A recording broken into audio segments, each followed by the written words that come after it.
देश में बहुत ही एक आक्रामक मोड़ है। एक तरफ एनडीए है, एक तरफ इंडिया गठबंधन है। कैसे आप एनडीए को हरा पाएंगे जो बार बार ये दावा करती है कि हम 400 पार सीटें लाएंगे? कैसे इंडिया गठबंधन उसको हरा पाएगी? और आप खास तौर पर यूपी से हैं और राष्ट्रीय सचिव के तौर पर आप कैसे इसको एनालाइज करेंगे, कैसे देखते हैं? क्या कितनी सीटें आपकी पार्टी जीत रही है? धन्यवाद। सर्वप्रथम मैं आपके माध्यम से और जनता से अपील करूंगा कि कल 6वें चरण का मतदान होना है और हम इस समय अभी दिल्ली में हैं और हम एक बहुत ही ऐसे सजग प्रहरी से मिलने आए हैं, उनके साथ में हैं अभी हम लोग और उनके लिए प्रचार प्रसार कर रहे हैं। उससे ज़्यादा हम लोग अभी आपने यूपी पर फोकस किया। मैं समाजवादी छात्र सभा का राष्ट्रीय सचिव हूँ। ये जिम्मेदारी मुझे दी गई है। इस जिम्मेदारी को मैं लगनपूर्वक मेहनतपूर्वक निर्वहन करने की कोशिश कर रहा हूँ। लेकिन बात ये है कि आपने कहा कि आप यूपी से हैं, पार्टी कैसा चुनाव लड़ रही है, किन मुद्दों पर चुनाव लड़ेगी, इंडिया गठबंधन एनडीए को कैसे परास्त करेगा, इन सब मुद्दों को जनता समझ चुकी है। इस बार ये चुनाव, जैसा कि हमारे राष्ट्रीय अध्यक्ष जी ने कहा, ये चुनाव संविधान को बचाने का चुनाव है। ये चुनाव लोकतंत्र बचाने का चुनाव है। ये चुनाव संविधान मंथन का चुनाव है। तो ये जनता समझ रही है कि इंडिया अलायंस में समाजवादी पार्टी यूपी में मुख्य विपक्षी और मुख्य भूमिका में बीजेपी से लड़ रही है। उसमें ये सभी माइनॉरिटीज या दलित या अल्पसंख्यक या पिछड़े या अपर क्लास या आधी आबादी सभी लोग समझ चुके हैं। जो लोग संविधान की प्रस्तावना को बचाना चाहते हैं, जो संविधान की प्रियम्बल को बचाना चाहते हैं, जो थोड़ा सा भी सजग है, रोजगार पे हमारे राष्ट्रीय अध्यक्ष जी बात कर रहे हैं, अग्निवीर योजना पर राष्ट्रीय अध्यक्ष जी बात कर रहे हैं कि अग्निवीर योजना ठेके की नौकरी है, ना उसको शहीद का दर्जा दिया जाएगा, ना उसको पेंशन मिलेगी, ना उसको सुविधाएं मिलेगी।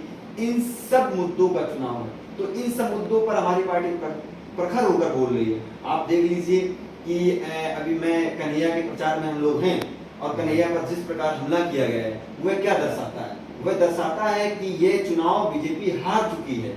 इस चुनाव में बीजेपी बौखलाई हुई है। क्यों?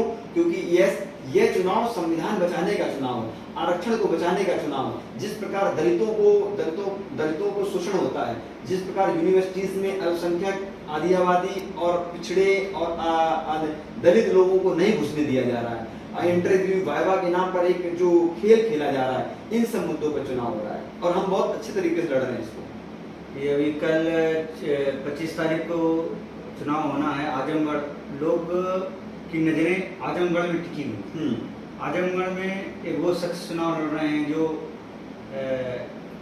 इलाहाबाद विश्वविद्यालय के छात्र नेता भी रहे, माननीय धर्मेंद्र सिंह यादव, और दूसरी तरफ हैं देश के नायक कहेंगे या वो क्या कहते हैं, हीरो, जो भोजपुरी स्टार हैं, दिनेश लाल निरहुआ।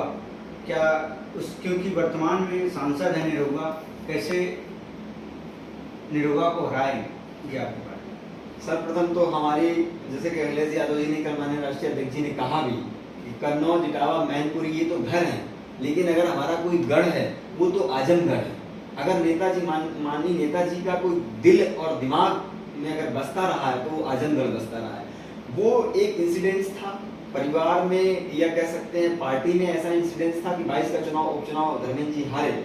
उसमें कहीं ना कहीं हमारे नेता गुड्डू जमाली जी का भी अहम योगदान रहा कि हमें हराने का। लेकिन आज वो हमारे साथ हैं और हमारे पार्टी का देखिए कि उनको तत्काल एमएलसी बना दिया गया। तो इन सब मुद्दों को लेकर के इस बार गुड्डू जमाली भाई साहब का आना और पार्टी का एक एजेंडा, 10 विधायक हैं हमारे वहां से, पार्टी इतनी मजबूत है, संगठन इतना मजबूत है। तो दिनेश लाल निरहुआ जो अपने आप को कहते हैं कि हम हमारे सामने कोई भी आ जाए, माननीय राष्ट्रीय अध्यक्ष अखिलेश यादव जी ने हराया था ना उनको, और बहुत तगड़े वोटों से हराया था।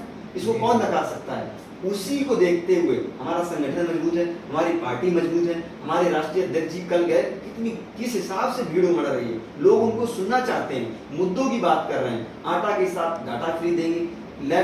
आप सोच लीजिए, नेता, हमारा नेता कितना दूरदर्शी था। जब लोग यहाँ पर, अभी आप देख लीजिए, वो फोन बांट रहे हैं, हमारे नेता ने लैपटॉप बांट के दिखाया था लोगों को। तो इन सब मुद्दों पर चुनाव हो रहा है और ये सब मुद्दे जनता तक पहुंच चुके हैं और संविधान को बचाने का चुनाव, मेन चीज तो इसमें इस वोट की राइट को बचाने का चुनाव। बीजेपी कह रही है कि मैं इस बार अगर हम पुनः सरकार में आते हैं तो मैं 29 तक 5 किलो राशन और बढ़ाएगी। देखिए, मैं आपके माध्यम से और जनता से अपील करूंगा, ये राशन आप समझ लीजिए, ये कहते हैं कि हमने इकोनॉमिक्स इतनी अच्छी कर दी, फिर 80 करोड़ लोगों को राशन की लाइन में लगा रखा है। इससे क्या दर्शाते हो आप दर्शाते हो कि जनता को गरीब बना के, जनता मूर्ख नहीं है। आप बाबा साहब भीमराव अम्बेडकर एक बात कहा करते थे कि शिक्षा वो शेरनी का दूध है, जो पिएगा वो दहाड़ेगा। आप शिक्षा की कुंजी हाथ में दे दीजिए, लोग खुद ही राशन अपने आप खरीदने लग जाएंगे। रोजगार नहीं देना चाहते हैं, रोजगार पर कोई बात नहीं करना चाहता है। आप समझिए, यूपी में 60,000 वैकेंसी के लिए 60 लाख फॉर्म पड़ते हैं और उसका पेपर जानबूझ के लीक कराया था। क्यों? क्योंकि आरक्षण न देना पड़े।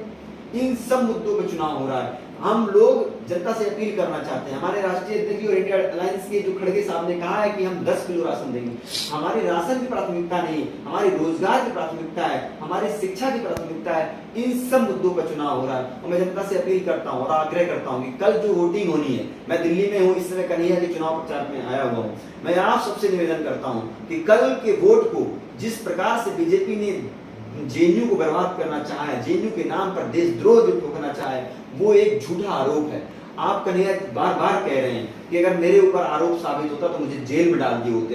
जब झूठे मुकदमों पर बीजेपी झूठे मुकदमों पर देश के मुख्यमंत्री, चुने हुए मुख्यमंत्री, डेमोक्रेटिक तरीके से चुने हुए मुख्यमंत्री को जेल में डाला जा रहा, तो उस प्रकार से कन्हैया एक जो आरोप लगाया वो निराधार है। आप सोच लीजिए, 2016 की घटना, अभी तक उसका कोई निर्णय नहीं आया। मैं आपसे अपील करता हूँ, जनता से अपील करता हूँ कि यूपी में जिस प्रकार समाजवादी पार्टी का आप समर्थन कर रहे हैं, उसी प्रकार दिल्ली में जो इंडिया अलायंस के साथी लड़ रहे हैं चुनाव, उनको समर्थन कीजिए और अपना वोट कीजिए। और देश बदलाव की बयार में बह चुका है। अभी जितने भी बहुजन तबके के लोग हैं, बाबा साहब भीमराव अम्बेडकर को मानने वाले लोग हैं, मान्यवर कांसीराम को मानने वाले लोग हैं, लोहिया को मानने वाले लोग हैं, जेपी को मानने वाले लोग हैं, जनेश्वर मिश्र को मानने वाले लोग हैं, उनसे सबसे निवेदन करता हूं कि कल जो अपना वोट है वो इंडिया अलायंस के पक्ष में जाना चाहिए। जय भीम, जय मंडल, जय समाज।